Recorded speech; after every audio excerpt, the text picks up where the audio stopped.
Hello friends, good morning all of you.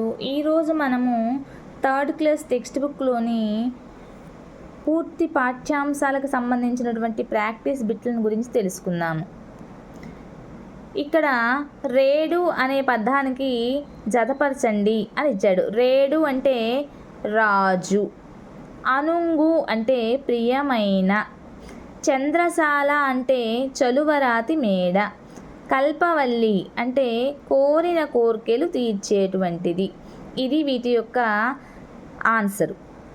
ఈ క్రింది వాక్యాలను వరుస క్రమంలో అమర్చండి అని ఇచ్చాడు.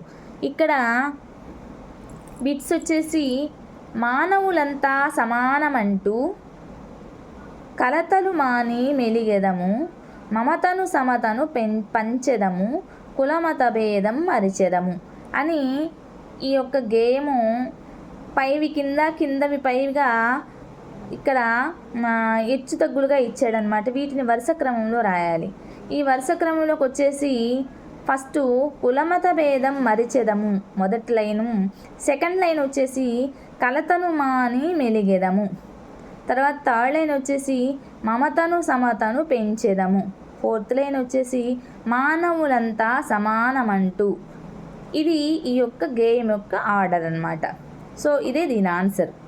నెక్స్ట్, అదిగో తెలుగు తల్లి అందాల నిండు జాబిల్లి, ఆనందాల కల్పవల్లి, ఇచ్చటగల అలంకారం ఏది అన్నారు.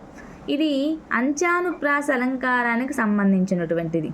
అలానే లియో టాల్స్టాయ్ రచించినటువంటి సమరము శాంతి అనేది ఒక ఏంటిది అని ఇచ్చాడు. ఒక నవల, కథ, వ్యాసమా, కథా సంపుట? ఇది నవలకు చెందినటువంటిది. నా నిజాం రాజు జన్మ జన్మాల బూజు అని నినదిస్తున్నటువంటి నిజాం నవాబు గుండెల్లో సింహ స్వప్నమై నిద్రించినటువంటి కవి దాశరథి కృష్ణమాచార్యులు గారు. తెలుగు తల్లి గేయాన్ని చదివి విద్యార్థి తన భాషలో ఉన్నటువంటి దేశభక్తి గేయాన్ని నేర్చుకొని పాడాడు. అతడు సాధించినటువంటి సామర్థ్యం ఏంటి?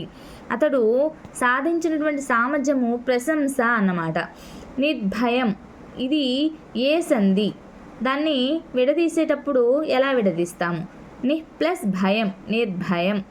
కనవోయి తెనుంగురేడ అదే నీ అనుంగు నేల అనే వాక్యంలో అనుంగు అనే పదానికి అర్థము అనుంగు అంటే ప్రియమైనది అని అర్థం అన్నమాట. తెలుగుకి ప్రకృతి రూపం వచ్చి త్రిలింగం. తల్లి భారతి వందనము, నీ ఇల్లేమా నందనము. ఈ యొక్క గేయం యొక్క రచయిత ఎవరు? దాశరథి కృష్ణమాచార్యులు గారు అన్నమాట. వంపులు తిరుగుతూ వయ్యారంగా పెనుగంగమ్మ ఉరకలు చూడు అన్న గేయ పంక్తులు ఏ గేయంలోనివి?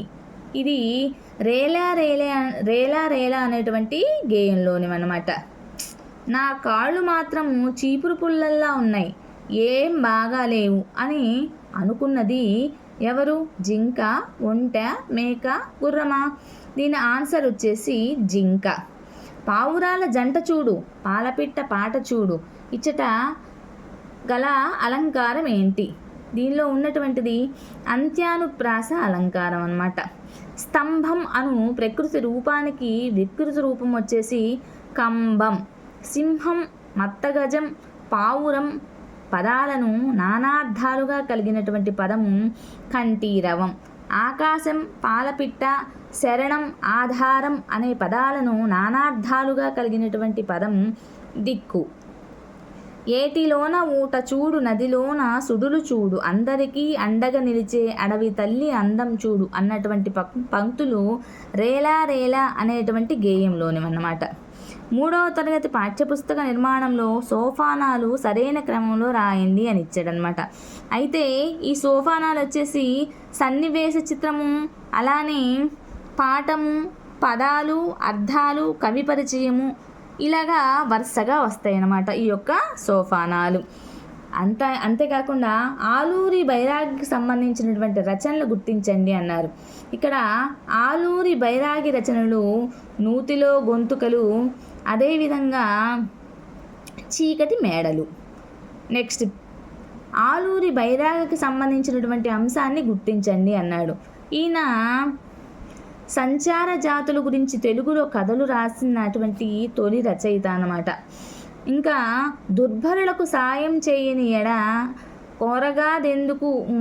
దుర్భరులకు సాయం చేయని ఎడ కొరగాదెందుకు మనుజుని మనుగడ అన్న వాక్యంలో దుర్భరులు అనగా అర్థం ఏంటి అని అడిగారు. ఇక్కడ దుర్భరులు అంటే బలం లేనివారు, అంటే బలహీనులు అని అర్థం అన్నమాట. ఈ క్రింది రచనలకు సంబంధించినటువంటి రచయితలను జతపరచండి. రచనలని ఆ రచయితలతో జతపరచాలన్నమాట. ఇక్కడ ప్రవాసము అనేటువంటి రచనని కృష్ణశాస్త్రి గారు రచించారు. నూతిలో గొంతుకలు అనేటువంటి రచనని అల్లూరి బైరాగ్ గారు రచించారు. అలానే ప్రభవ అనేటువంటి దాన్ని శ్రీశ్రీ గారు రచించారు. ఏకాదశి అనేటువంటి దాన్ని చింతా దీక్షితులు గారు రచయిత అన్నమాట. ఇంకా అంతేకాకుండా ఆధునిక తెలుగు కవిత్వంలో భాషా కవిత్వ యుగానికి తలుపులు తెచ్చినటువంటి అచ్చమైనటువంటి తెలుగు కవి దేవులపల్లి కృష్ణశాస్త్రి గారు. కృష్ణశాస్త్రికి సంబంధించినటువంటి కవితా లక్షణాల గురించి తెలుసుకోవాలి అంటే ఆయన అక్షర రమ్యత, శబ్ద సంస్కారం, ఇంకా అంతేకాకుండా భావనా సౌకుమార్యం కలిగినటువంటి కవితా లక్షణాలు కలిగినటువంటి వ్యక్తి కృష్ణశాస్త్రి గారు అనమాట. ఇంకొకటి వచ్చేసి క్రింది వాటిలో సరైన వాటిని గుర్తించండి అని ఇచ్చాడు. ఇక్కడ కృష్ణశాస్త్రి గారు ఇక్కడ సరైన వాటిని గుర్తించండి అన్నారు. అంతేకాకుండా కృష్ణశాస్త్రి గారు ప్రవాసం అనేటువంటి దాన్ని రచించారు. అలానే శ్రీశ్రీ గారు ప్రభవ అనేటువంటి రచనను రచించారనమాట. ఇది ఫ్రెండ్స్, మీకు కనుక ఈ వీడియో నచ్చినట్లయితే ప్లీజ్ లైక్ చేయండి, షేర్ చేయండి, సబ్స్క్రైబ్ చేయండి. అంతేకాకుండా ఫ్రెండ్స్, నేను మీకు థర్డ్ క్లాస్కి సంబంధించినటువంటివి 29 బిట్స్ చెప్పాను. మిగతా బిట్స్ అన్నీ కూడాను నెక్స్ట్ వీడియోలో తెలుసుకుందాము. ప్లీజ్ సపోర్ట్ చేయండి ఫ్రెండ్స్. ధన్యవాదాలు.